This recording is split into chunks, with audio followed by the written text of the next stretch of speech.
Why is it not? Perfect. There we go. Got it. Thank you. Perfect. Thank you. Yeah. Well done. Check. You got to read that too. I can do it. I can do it.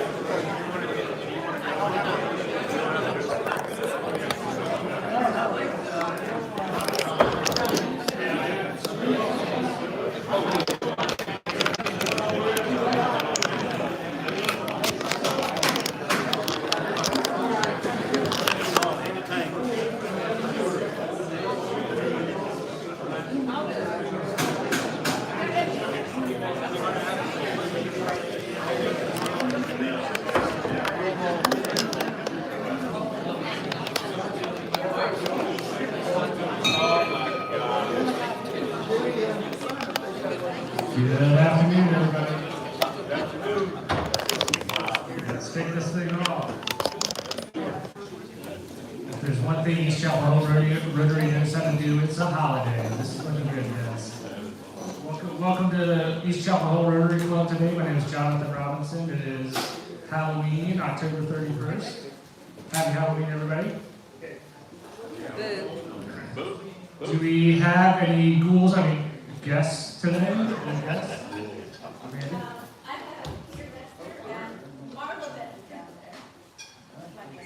Awesome.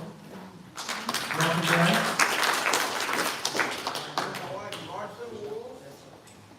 Very nice, welcome. And my neighbor Ian work here for the third. Nice job. Any other guests? How about visiting Rotarians?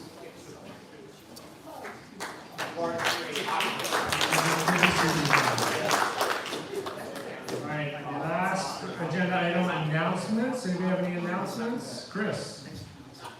Yeah, I sent out an email about an hour ago.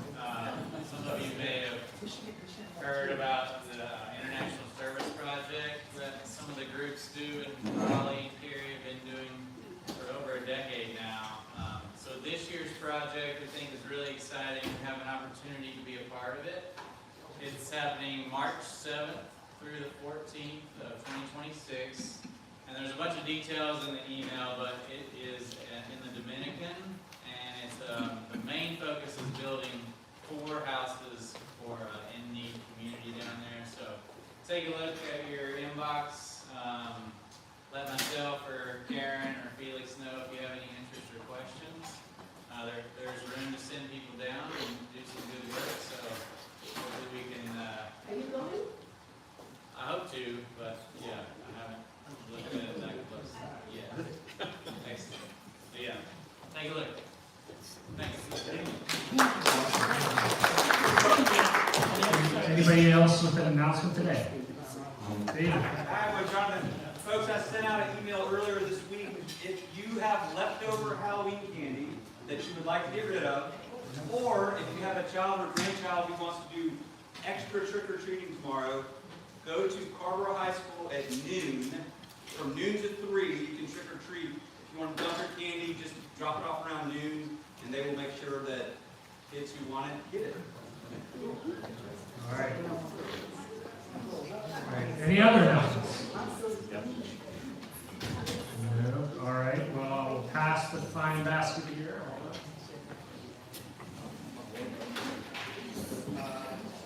Get that going. So, I've told this story a couple times. I don't think I've ever been able to tell this story or gotten a chance to tell this story on Halloween though. So I'm kind of excited about this. But I grew up in Falls Church, Virginia, right outside DC. You may or may not know it, but it was a typical suburban place, you know, typical house, typical neighborhood.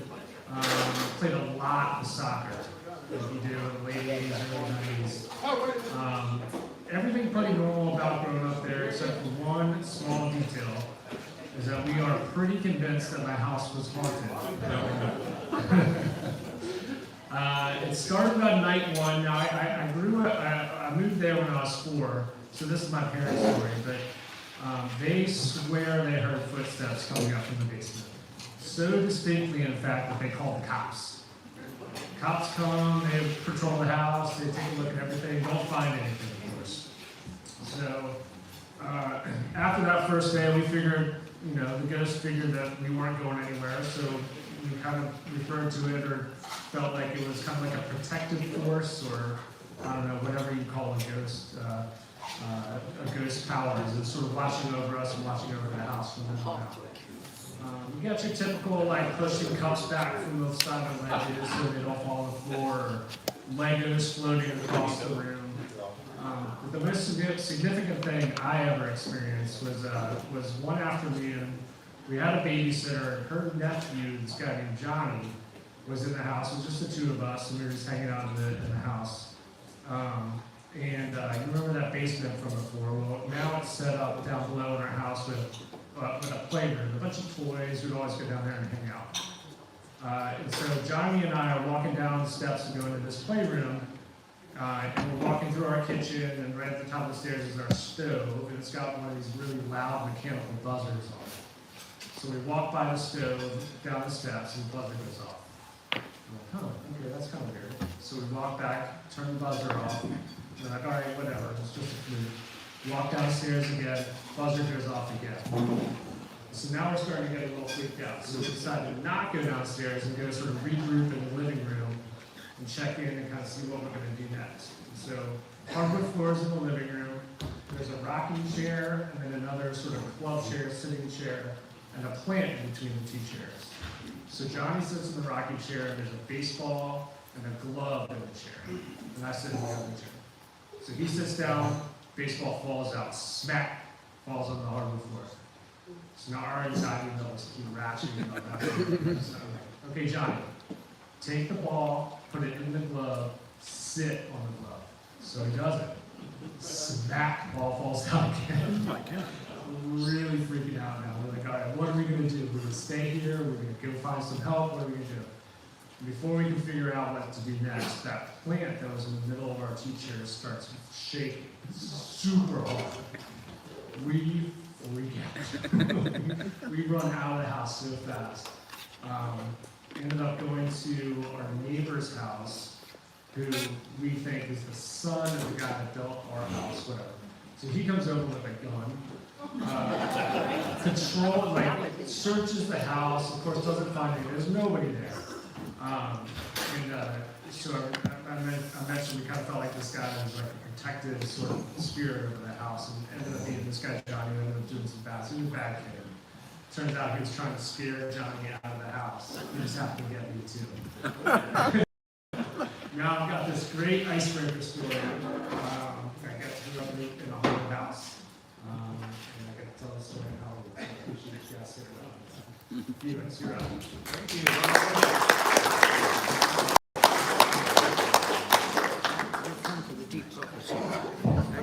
Happy Halloween, everybody. You look goofy, you look scary.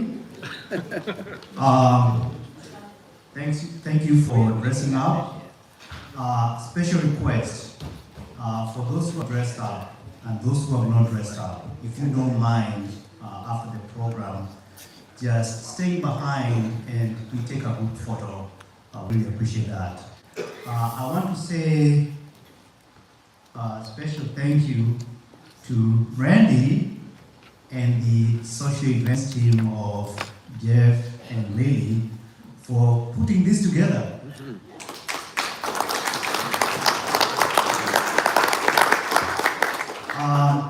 As you know, I sent an email yesterday. The Hurricane Larissa has caused severe damage in Jamaica, Haiti, and the Dominican Republic, and they need our help. So I sent an email with a link of the Rotary Disaster link, Zone 33 and 34. So if you don't mind, chip in wherever you can. And on a lighter note, our holiday party is on Friday, December 5th. And we are going to send out the e-invite this weekend. So as soon as you get it, please sign up. And Go ahead, Jeff.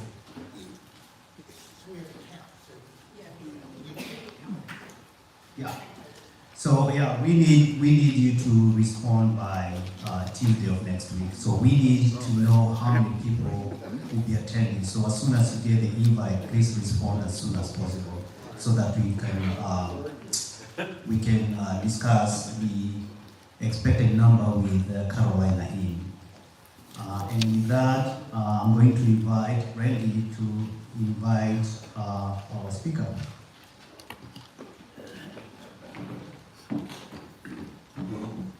Hello, everybody. You guys did a great job dressing up. You look awesome. So, welcome to our special spooky presentation. Even though it started off that way, pretty good. Scott Washington will take us on a journey into the tales of the supernatural, with maybe some explanations and mysteries that still remain today in Chapel Hill and around North Carolina. You might know Scott from his long-running show, History Matters, on WCHL, along with our own Eric Kay. Scott is an accomplished speaker, unlike me, researcher, writer, and former assistant director of the Orange County Historical Society of Hillsborough. Please join me in welcoming Scott Washington as he presents Carolina Halloween Mysteries. All right.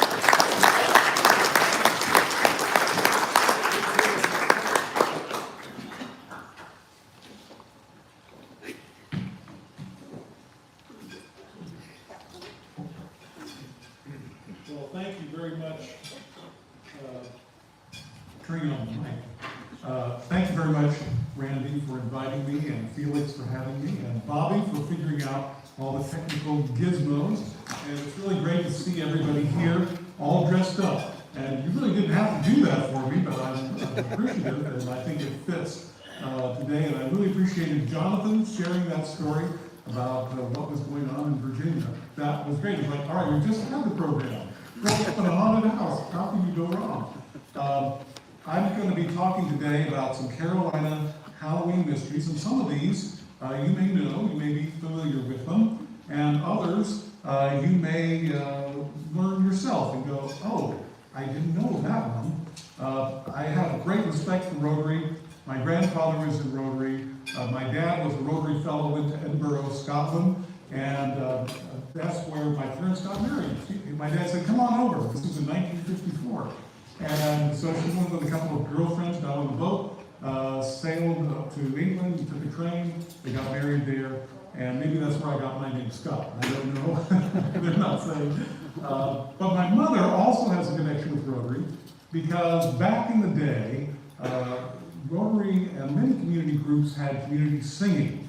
And so my grandmother, who played for the silent movies in her town, she had a proclivity with piano, and of the other kids, my mother was the one who picked that up. So the Rotary heard about her and said, gee, would you come play for us? So she got to attend all these meetings during the 1940s. I said, were you an honorary member? She said, no, but I was there playing the piano, and we were all singing. I said, I think you broke the ice. You set the trend. So that's a great connection that I have personally. Okay, today I'm going to share with you these Carolina Halloween mysteries. And as indicated over here at WCHL, I usually do a History Matters show. It's the nation's longest running history-themed segment on commercial radio that we know of anywhere in the United States out of 15,000 radio stations. So that's pretty significant. And we just started because I was a former assistant director of the Orange County Historical Museum, a dozen years ago, more than that, and I was relentlessly promoting the history. And so Aaron, even then, was saying, why don't you come on, let's do something. And finally we looked at each other and said, why don't we do something more regularly? And we do that now every week and have great fun. And it's great to find out these great stories of history. Some of them are real mysteries, and I continue to do these history kind of events in Hillsborough as well, and that's also fun to me, and we're going to touch on some of those today. Okay, let's get into this right away because you're all here saying, what is going on? What can we learn differently? All right, the first one, oops, I just went backwards, so now I'm learning how to operate the gizmos here. This was not a ghost that did that. Okay, the first one, there are several that are contemporary to North Carolina. And this is the tale of Annie L. Jackson, sometimes known as Lydia's Ghost or the Hitchhiker Ghost. Now, if you've grown up, as I have and you have, we all remember those great stories of the hitchhiker who is hitchhiking and then disappears. Well, this actually has some truth. In this case, the story goes that Lydia was out there and people will stop and she'll be like hitchhiking. They go to open the door and she disappears. She's trying to go to Greensboro. Well, it turns out that there may be a little bit more fact to this story. And I'm going to show you this overpass because this Annie L. Jackson, her middle name was Lydia. She was 35 years old. She was going, and let me just backtrack just for a moment just to give you an idea. You'll see where High Point is down here, Greensboro is up in the corner, and Jamestown, not Virginia, but Jamestown, North Carolina, is right in the middle. And this is where a terrible accident occurred in June of 1920. And the car flipped over. There were several other passengers, but tragically she perished. And though that's when the ghost stories started to appear, this hitchhiking woman who would appear on roads and people started saying, I went to open the door and she wasn't there. And so that's how the real story of Annie L. Jackson actually occurred. And they tracked down more of her information. And so if you ever see this woman, and you asking for a ride or hitchhiking, you'll go, well, maybe not today. But there was a newspaper article all about her as well. So that's one of those stories that, I leave it to you to decide. There haven't been as many sightings, and probably because going to where she was in Jamestown, it was a little bit out of the way now to go between High Point and Greensboro. But that's who she looks like. This is an actual newspaper article about her as well. So she was dressed up. She is dressed up for Halloween today. Okay, the next one you may have heard of, the Brown Mountain Lights. Now, the Brown Mountain Ridge is kind of northwest of Charlotte, and you can see related to Greensboro here, but this is a place where people have reported seeing unusual lights. And more than just normal kind of things. And some people have traced, in fact, if you look it up, Wikipedia will say, okay, after Jules Verne's novels came out, then people started seeing this, and as automobiles came along, they're just related to lights that are from cars or possibly a train or something like that. And in fact, they even hired a representative of Congress said, we need to get the U.S. Geological Survey to come out here and check this out. And they said, well, we're not really finding anything. However, here's the interesting thing. This is what it looks like in the daytime. Very pretty, very gorgeous, near the Blue Ridge Mountains. And though in 2016, a Dr. Dan Canton at Appalachian State University, who's an astronomy and physics professor, he took timed images, went out with a team, July 16th, 17th, just to put to rest this idea that there was, this could be explained by just reflections or something like this. And here's the picture that he came back with of that timed release. And you can see it's a little bit different. Even he had to say, well, I can't account for all those lights, which is kind of interesting. And in fact, in an episode of The X-Files, they mention this. They of course say it's aliens, but I don't know. I'll let you be the judge. And again, it's one of these Carolina Halloween mysteries of, ooh, this is kind of intriguing that we see. All right, here's one that you may have heard of too, the Mako lights or Mako light.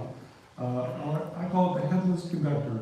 And we've all heard about, the headless horseman with the pumpkin and so on. It seems to be something like this. Somebody loses their head and they're looking for it.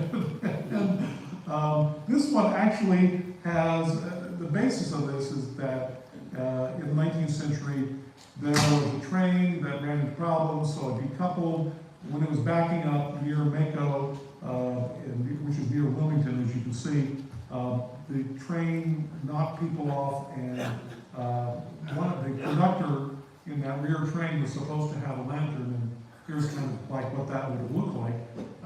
And instead, he lost his life and jumped off the train, and the story goes that actually his body was found, but not his head.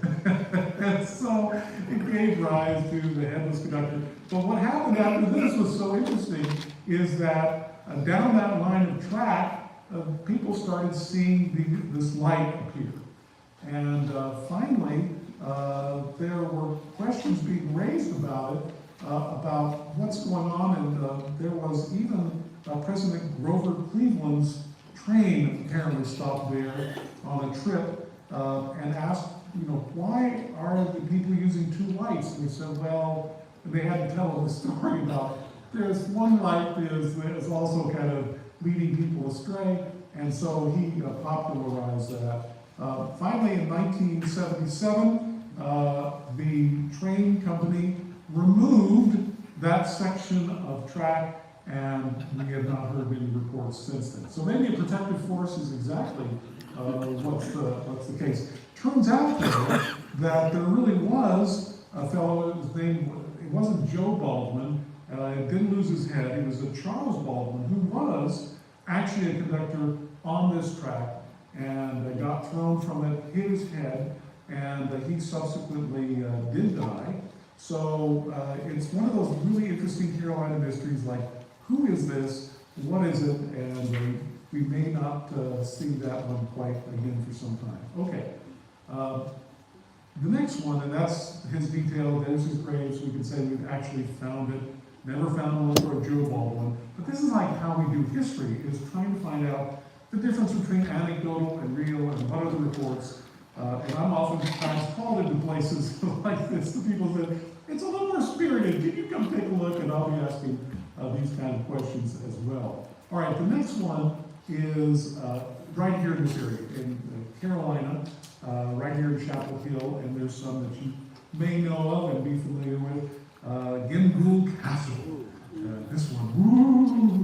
It looks spooky. It's a secret society. It really is a secret society that does meet there. It's not open to the public, and it was constructed. And of course, the story goes that there was this young man, and he was courting a woman, and this other suitor was jealous, and he's killed in a duel, and the fiancé doesn't know it, and mourns him, and supposedly his body was buried there. Well, I don't know about that, but anything that has a castle is always fun, especially if you can drive down Gimgool Drive and actually see it as well. And this is another one. Now, these are kind of two, there's bookends of this. The Horace Williams House, which is home to Preservation Chapel Hill, and I'm sure you've been there. But Horace Williams really was a professor at UNC, and he was someone who had apparently a very strong character. He's a professor of philosophy, and he was at Caldwell Hall as well. Both of these places have reported some interesting spirited happenings at the house and at Caldwell Hall that they attribute to Horace Williams. Now, one of the interesting things about the Horace Williams house, he left this to the university with one stipulation, that nothing be changed. So, which is always like, okay, you can almost see now, this is the opening lines for a movie, like, nothing's changed since Horace Williams was there. And Preservation Chapel Hill loves it because they can say this is about adaptive use, and they have special events there. But it's one of those things where people, like, you know, we were saying, Jonathan, about people, things moving or things not being in the same place at the same time, maybe a protective force. And that's true with Caldwell Hall, too, that was built in 1912, functioned as a medical school at first, and then switched over and became more general knowledge and philosophy. But there's even some rumors about that, like it was a medical school, and in the basement they were keeping animals and doing kind of experiments, and who knows what's going on. Sometimes old buildings are like, I don't want to be here alone. I don't think any of us do. And here's one, of course, the Carolina Inn has some reports of a guest that has never left. And he was apparently enchanted with the place and stayed there for many years, had a room, and then after he left, well, he continued to stay on. And, so some interesting kind of hauntings have been reported. Now, that's some of the things in Chapel Hill. You probably know more, and we'll talk about those. But I'm going to talk about Hillsborough, because that's one of the areas that I'm really familiar with. This is a picture of the Orange County Historical Museum. But in the 1930s, when this picture was taken, it was actually the town's first public library. And it was a library built by the Civil Works Administration, Emergency Relief Administration, during the height of the Depression. And there was a group, a Confederate monument group, a women's group, that said, we want to put up an obelisk. And when they heard about this, they said, well, instead of an obelisk, let's just put the money to the public library. So for many years, it was known as the Confederate Memorial Public Library. And obviously, some people raised questions. After the library moved out of there, the museum moved in to there. Finally took a lot of talk and discussion to finally remove the words Confederate Memorial Public Library. But it's a good place. I would hear occasionally some interesting noises downstairs. It was like, oh, that's just part of the thing of an old house. And then one day, you might remember this, many years ago, there was a big snowstorm. And I was in Hillsborough, and of course, the weather forecaster says, oh, just light flurries will be fine, except that we'd had freezing weather for a number of days, and then it snowed, and it stuck. And then cars going over it, the manifold, the heat from the manifold, would briefly melt it and immediately refreeze in the freezing air, and I was stuck in Hillsborough. I tried to drive out, took me about an hour sliding down roads. Finally, I parked the car. I said, that's it. And someone said, aren't you scared being at the museum? I said, no, there's lights, it's a history museum. I love history. I said, no problem. I never had any problems. But of course, you know, if there was a protective force, then certainly they were very happy with somebody like me who would be enjoying that time as well. And that's how it looks today if you go over there. But I am going to say some things about Hillsborough. Or as I heard at one time, mispronounced Hellsborough. And I said, no, it is not Hillsborough. Though again, that might be a good movie, but Hillsborough has some great history going all the way back to the Revolutionary War and prior to that. And I've done programs on how the Constitution and the Bill of Rights owe a lot of that to North Carolina. The only state to actually vote to postpone ratifying the U.S. Constitution until provisions were made for introducing a Bill of Rights amendments to Congress and the ratifying states. That becomes the tipping point, like Congress takes up this issue, they pass resolutions and amendments, they send them out to the states, and only then does North Carolina meet for the second time, only state to do this, ratifies the Constitution, a month later the amendments, and 2 years later, when Virginia ratifies enough of the amendments with the other states to signify that 3/4 quorum, the first 10 amendments become the ones we call the Bill of Rights. Now that's cool legacy. You don't have to be talking about Halloween. That's something we can all claim. But Hillsborough has a great history. And the other thing that happens, interestingly enough, if you go down Hillsborough, you'll see all these highway markers. It has the most highway markers in one area. In fact, I called up Mike Hill, who was with the Division of Archives, and I said, Mike, there's a marker that's missing. He said, well, have you called 911? I said, no. And he said, it was never put up. And I described about this 1788 Constitutional Convention that was so pivotal to Americans having equal rights. And he said, we'll write it up, and there's an eminent group of historians and state people that meet, and we select ones, and one of those was selected, so I was very happy about that. But here is something that happens a little beyond at that time, and of course we have regulators, the three prototypical Americans who are raising questions about unfair British policies, and 6 of them get executed in Hillsborough. And we have the site, we know where it is, and every year we have a regulator remembrance day at that site. You can always visit it. It's kind of on a knoll right behind the Orange County Board of Education. I call it a teaching moment. And you go up to that knoll, and every year we have descendants of those people who were executed come. We only know the names of 4. 2 of the other ones, I call the unknown patriots. They didn't give their names to protect their farms and family, but it's good. They're not buried there. They were executed by their real acts of resistance, even including one fellow misidentified himself as his brother when it wasn't that at all. All right, here is something that happens a little later than that. It's the Civil War. Now, you may not know this, or maybe you do. There, at the end of the Civil War, in Appomattox, into the Civil War, Lee surrenders Grant. All done. No. We still have 2 big armies out in the field. One is Joe Johnson, a Confederate general, and the other is William Sherman. And so they have fought a battle. They come over here. Sherman's in Raleigh, and Johnson is with all these Confederate troops dug in Hillsborough. And so they meet and they come to terms, and finally they will actually come to some agreements. But there are graves, like here's one for a Confederate soldier that's there in the Hillsborough. And I got a call one day at the museum. I love these sort of things when I get these. And the call was from Tim Duffy, who is, Tim and Denise started the Music Maker Foundation. And some of you have probably been out to Carrboro and heard their the blues festival that they do every June. And they've been saving all the great music and the musicians as well, the Music Maker Foundation, since 1994. Wonderful, wonderful people.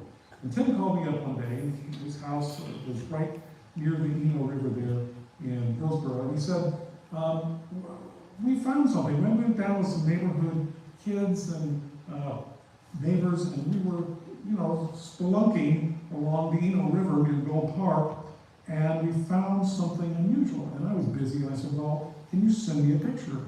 He said, sure. And he sent me a picture, and I looked at it, and I went, okay. He said, well, I'm wondering if it's like with a ball and chain. Tim, you're thinking like the blues and, escape, and now they're out singing and so on like that. I said, send me another picture. And he sent me this picture, and that's when my eyes widened. I went, Tim, I called him right back. I said, where is that object? He said, oh, I keep it in a bucket of water. I said, good, because what you're looking at is a Civil War cannonball with a Borman fuse. That middle part, they would be lit, the ignition from the cannon would light the fuse, and you could time it, and then it would be like in an IED, it would explode, it would shrapnel.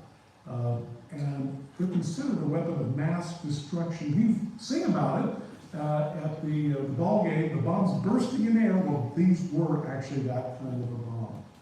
And the interesting thing about this is that there's another cemetery in Hillsborough. And this cemetery is Moorfield Cemetery, and there's a number of graves, but there's one that is really interesting, and it's a little sad. It's this mom and her son.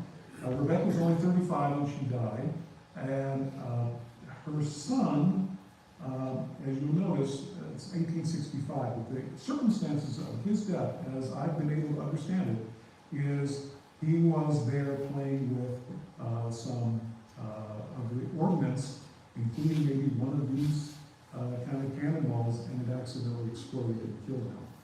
So we'll never know for sure why that didn't happen to little 10-year-old Eli, who found this, he's very happy, getting the water, getting his cannonball, but he didn't die. I like to think that maybe there was another kid looking out for him, and I'll let you be the judge of that. Okay, here's something else that happens in the Civil War. The Masonic Lodge, that's there, it's a perfect cube, and those of you who are Masons or know them, it's another great force for good, just like Rotary.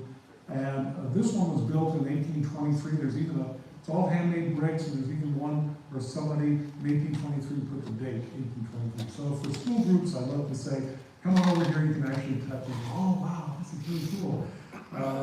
And right across the street, though, is another place that is the Colonial Inn.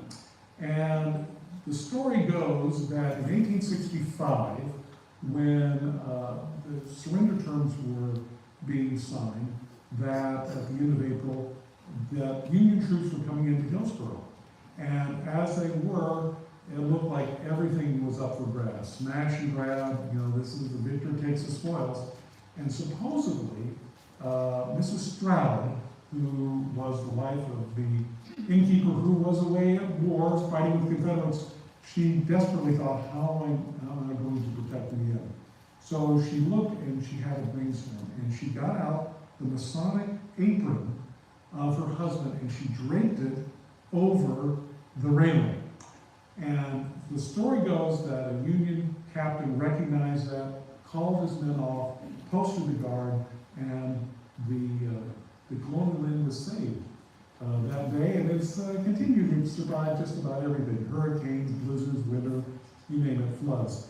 Well, back about a dozen years ago, it was looking a little shabby, and the owner at that point, who's a private owner, just wanted to finally raise it to the ground, and that got everybody's up in arms about that. And about that time, somebody reported saying, it came in the museum and said, why is there like a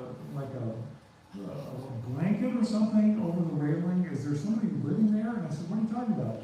When he started to describe it, I said, did it have like a kind of a diamond thing? He said, maybe, I wasn't really sure, but when I looked again, it wasn't there. And I thought, oh, well, was there a mysterious Masonic apron that the caretakers of this place did? I don't know, but I do know that today the Colonial Inn is open. Thanks to a lot of impassioned, very happy people. The next one I'm going to tell you about, this is a great ghost story, but it's one that happens, and you probably heard about this, the James Hogg House. Now, this was not here, where it's located in Hillsborough. It was at another location, built in 1781. It was a burgeoning family, and added on to. And the interesting thing about it was, finally around 1980, James Freeland, I called him the Walt Disney of Hillsborough, who did so much, the Daniel Boone Village, but he actually loved history, and he loved saving history. And so he had an idea to save this enormous house. And he actually, one day, lifted it up, put it on a trailer, and he actually moved it to this location at the end of Cannon Street. And they fixed it up.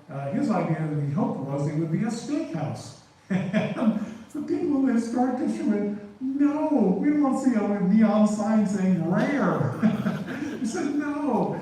And so he couldn't get that. He ended up opening another one further down towards the commercial end of Churton Street near the end of the village.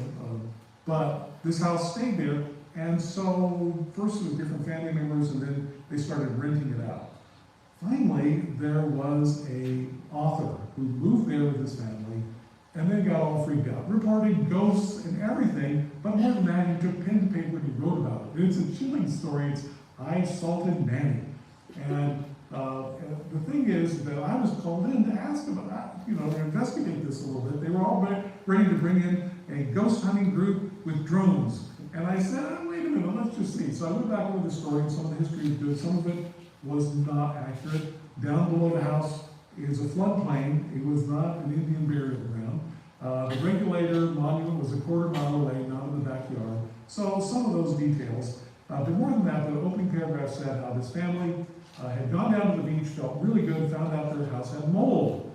Well, I've known people who've had mold exposure, and some of the things about mold exposure include hallucinations. So they move into the house, and everything is freaking them out. They're seeing things, and finally they leave. So this couple heard about it, went on the market. Nobody would buy it. They all felt it was haunted. This couple who are there now, and they do a great job, Sydney and Laurel Kilgore. I said, did you know anything about this? He said, no. I said, has there been any incident? He said, well, after we fixed the creaky colonial era hinges and oiled them with WD-40, and we fixed the windows, and we took out the leaky gas furnace, that, no, we've never had any problems since then.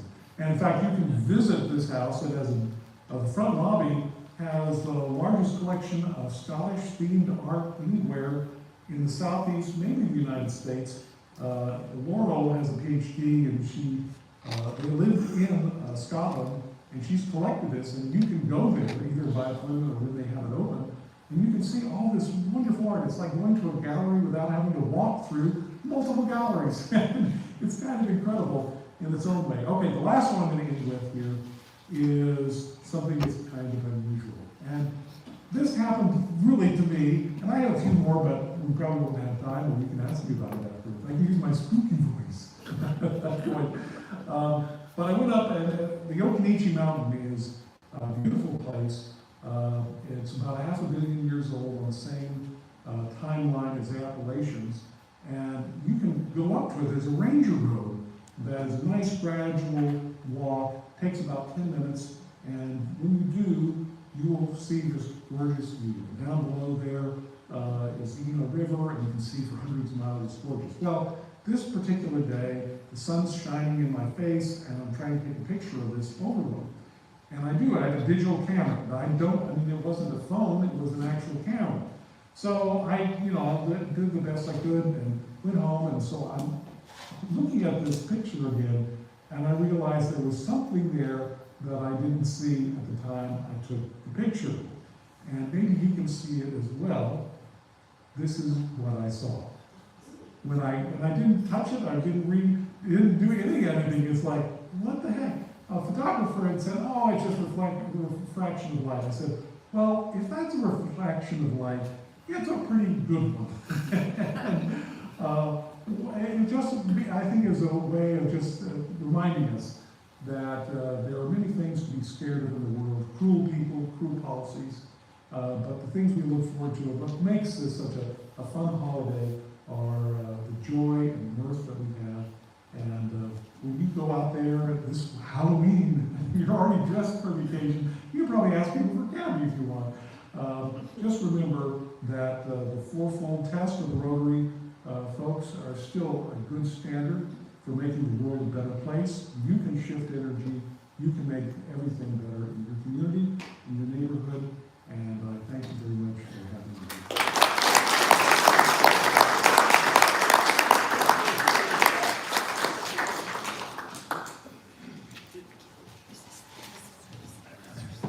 Could you take some questions? Yeah. Yeah. How they're really tough done.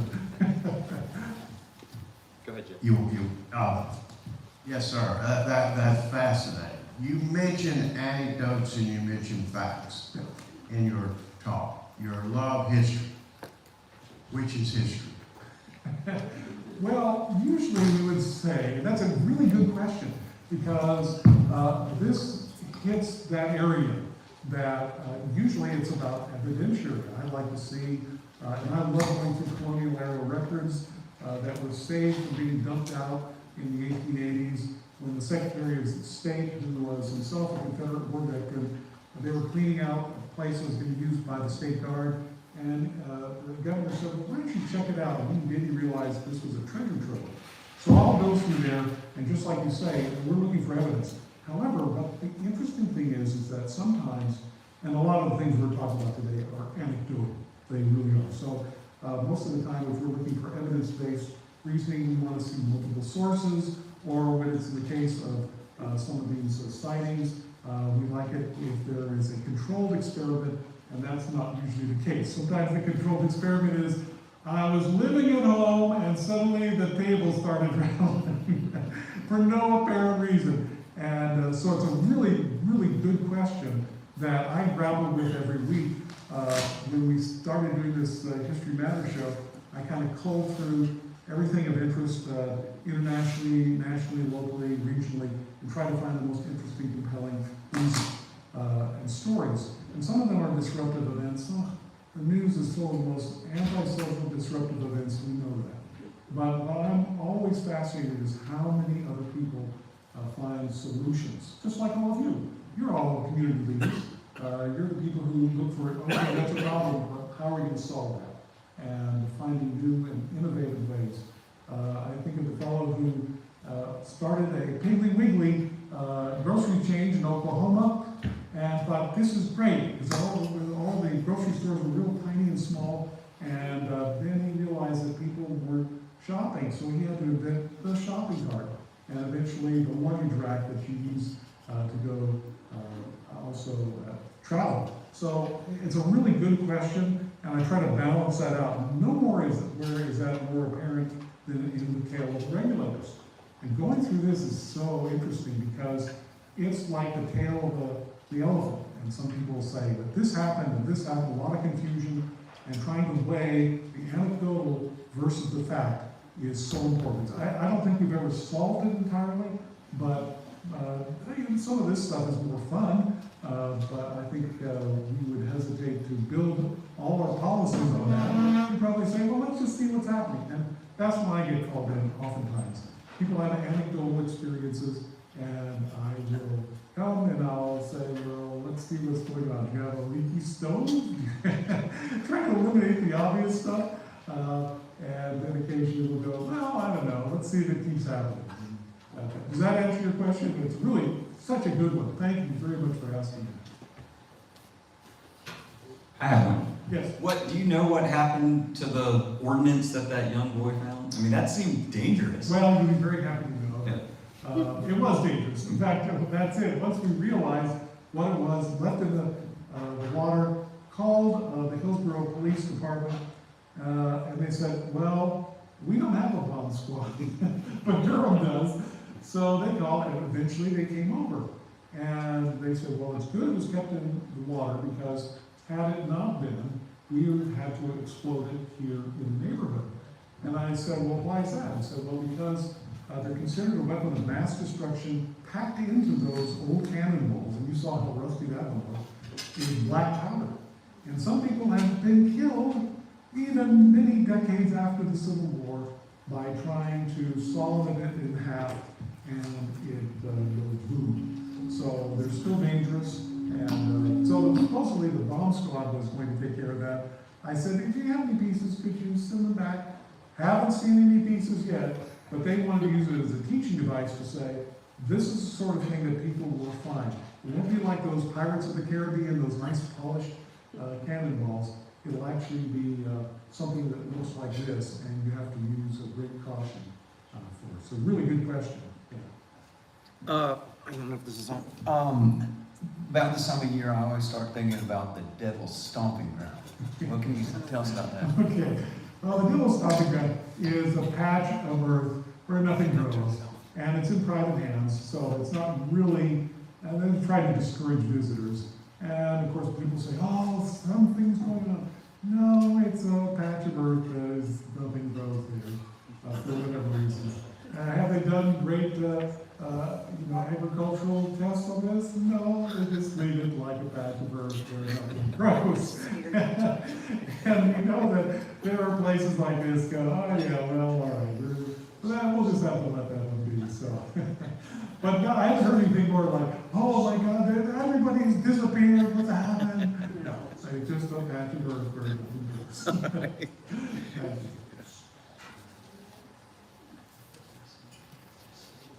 More questions, anyone? Why did the regulator give the name of his brother? What, cheaper than what? Didn't you say that one of the regulators who was executed Oh, yes. gave the name of a brother? Oh, yeah, well, the regulators were the prototypical Americans who were raising reasonable questions. They were petitioning the government for redress of grievances, they were exercising freedom of speech, There were Moravians, Baptists, Presbyterians, and there was only one kind of religion. You can begin to see that some of this is an issue, and there were unfair taxes and fees.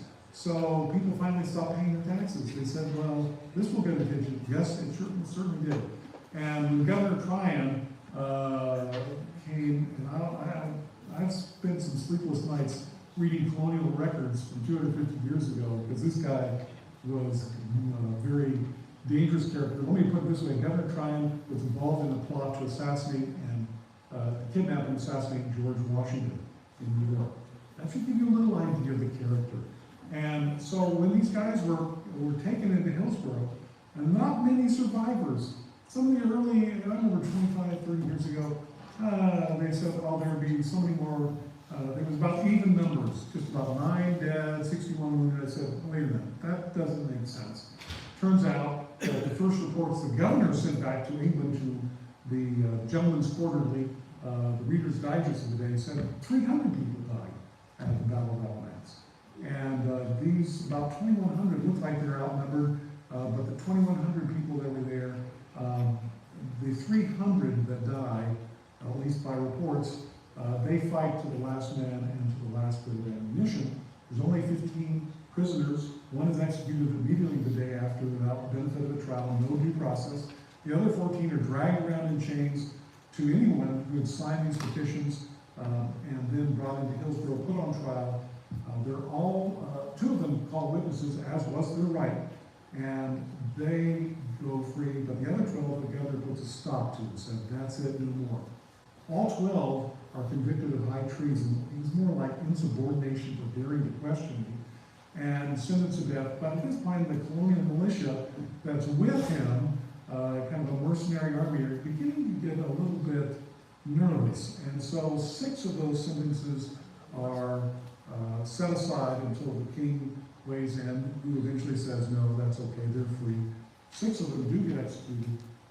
One fellow who, for, oh gosh, over 200 years, we thought it was James Pugh.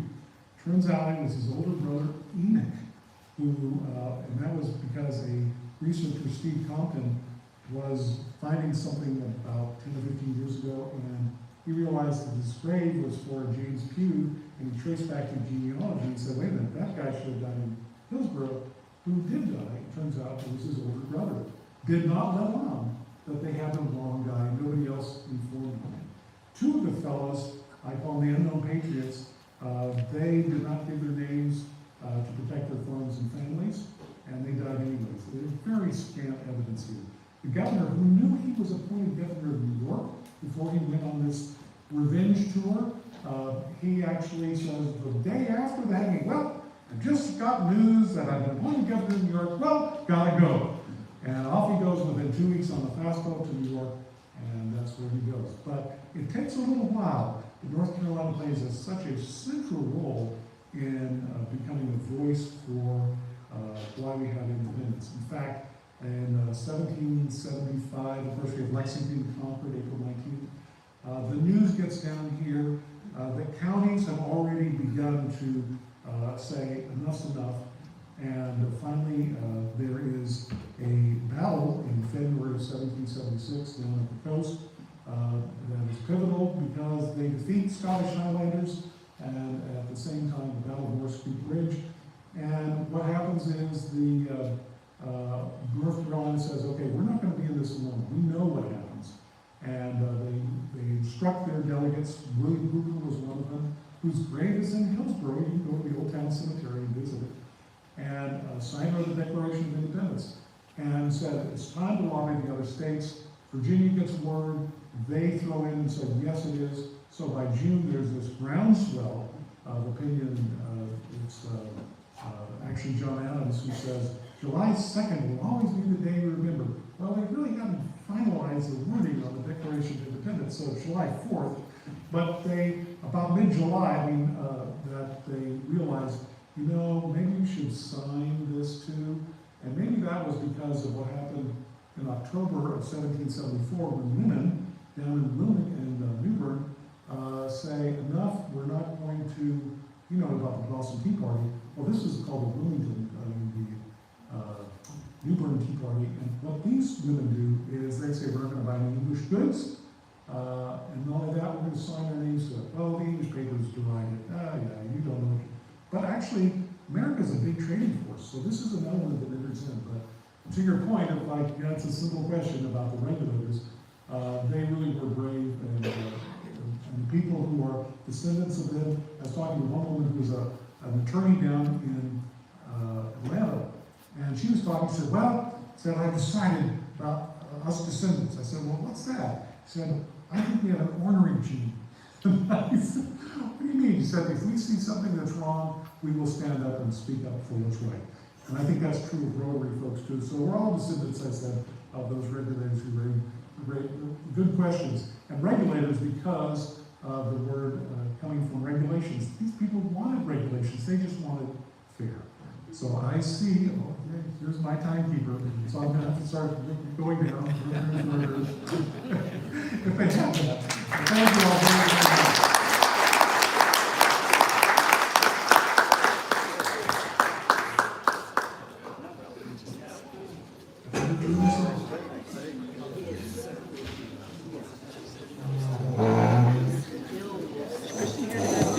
I did not. All right. Here's a duty you haven't done yet. You gotta give this to Christy next week. Yeah.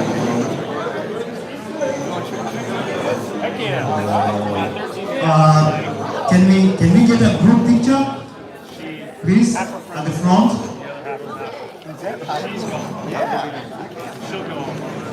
Let's get a group picture.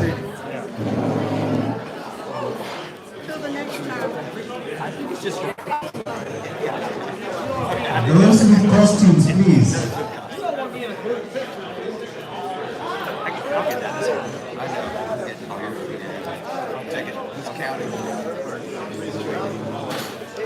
Bobby, need to get up there. All right, well, you want to fold money? I'll get it when I'm done. I'll get it when I'm done. Did you ever find the other stuff? Oh, it's so weird. You've got a search warrant for your house.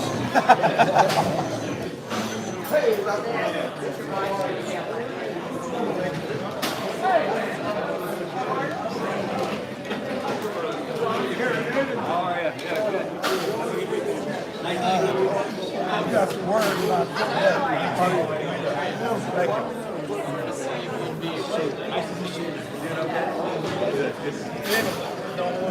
Yeah. Please, Tom, Bill.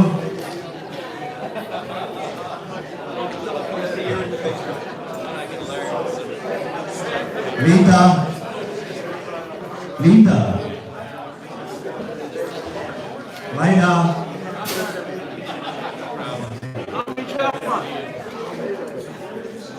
Brian Keeler.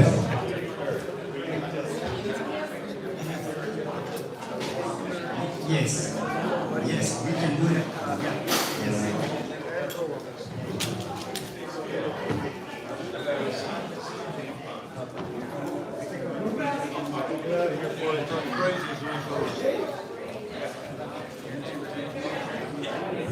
Stop.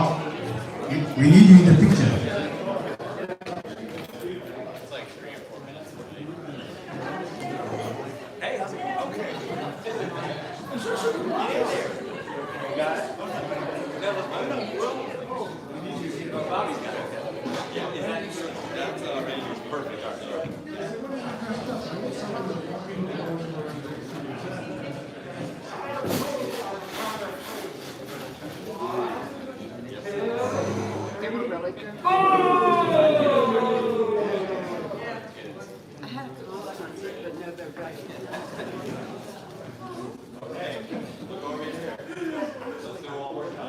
Hey, Bobby.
All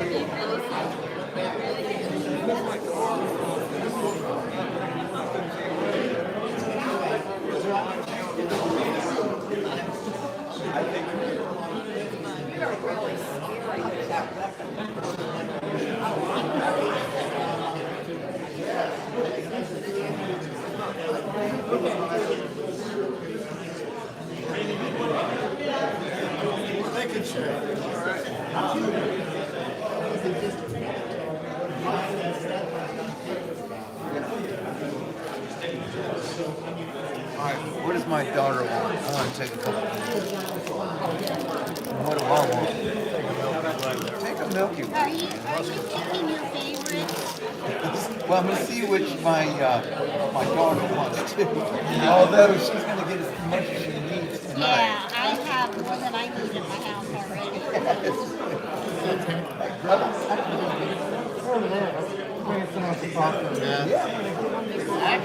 Exactly. Happy Halloween, bro. Happy Halloween.